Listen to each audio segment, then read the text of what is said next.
So the truth of what I think we're beginning to realize at this time is that this old way of thinking that's really sort of form of cultural hypnosis is not working.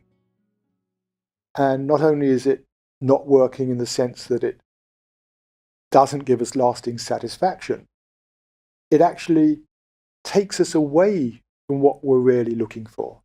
As the Dalai Lama put it, in the final analysis, what we're looking for is peace of mind. We're all looking for a better state of consciousness. And there is that natural state of mind we are in when things are okay, when we're feeling at ease, when we're in the present moment. That's what we're looking for, to return to that state of natural contentment. And this belief system, which just fuels more and more discontent and more wanting, really takes us in the opposite direction, because our minds start getting engaged with thinking about things that we haven't got, things that we need to do, things we want to avoid. So much of our thinking comes out of this belief system.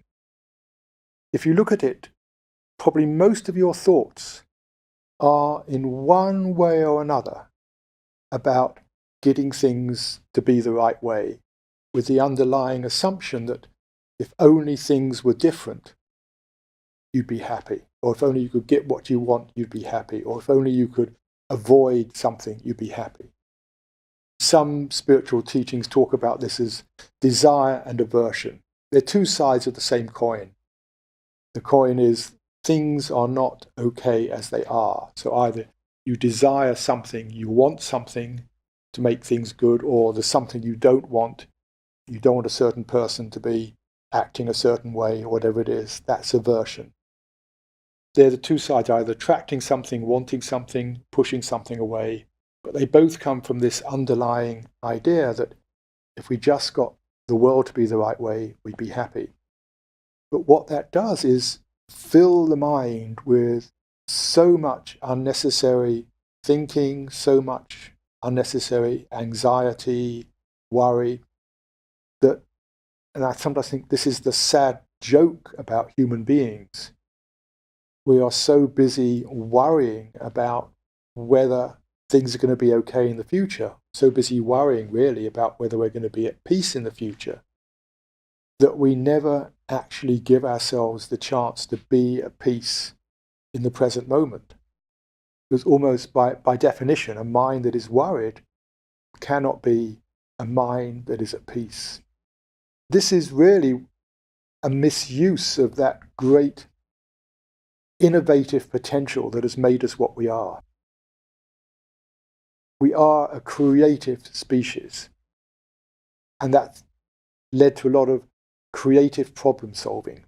We've become what we are because we can solve problems creatively.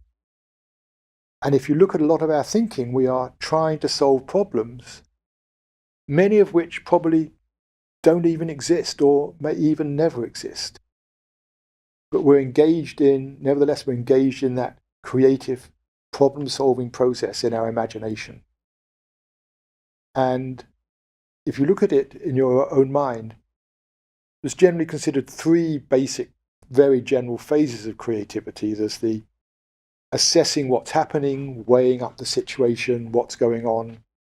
There's the deciding, the choosing, which way you want to go, making that choice, having an insight. And then the third phase is the planning, working it out, often called the implementation. And if you watch your own thinking, you'll find much of it falls into one of those three phases. It's either assessing what's going on, what's this person saying, what are they feeling, what's happening here, what's going on. You're assessing what's going on, or you're in that phase of making decisions, what should I do, what's best, that deciding phase, that can take up a lot of our attention. Or there's an implementation phase, how do I do this, planning things, what if this doesn't work? It's just interesting to watch your thinking and realize most of it, not all of it, but most of it in one way or another is trying to solve problems that don't exist now and, as I say, may never actually exist. And all of this takes us away from what we're actually looking for. It leads to discontent, which is the exact opposite of contentment, and it takes us out of the present moment, takes us back into the future or the past, looking at what happened.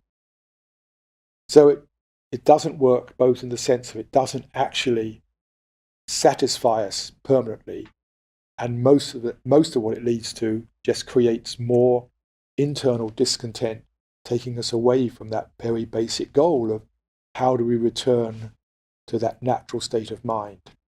It is, in a sense, all in service of returning to the natural state of mind. That's what we're trying to do, but what we don't realize is the reason we're not there is because we're so busy thinking so much, not because we don't have the right things, but we're so busy thinking about what to do that we don't realize that that natural state is there, just waiting for us, if only we were just to pause thinking for a moment. I'd actually like to just suggest for a moment just to do that. To pause just for a second, 2 seconds. Stop thinking for a second. It'll come back. But we can do that. We can pause for a moment. And what do you notice? What most people notice is there's a sense of sometimes ease, a sense of relief. Some people call it a sense of clarity, a sense of presence. We're reconnecting with our own being. And we can do that just by pausing for a moment, just interrupting wherever our minds are going, whatever story they're saying, whatever we're working on. We can just pause for a moment, and in that moment, reconnect with our own natural state of being.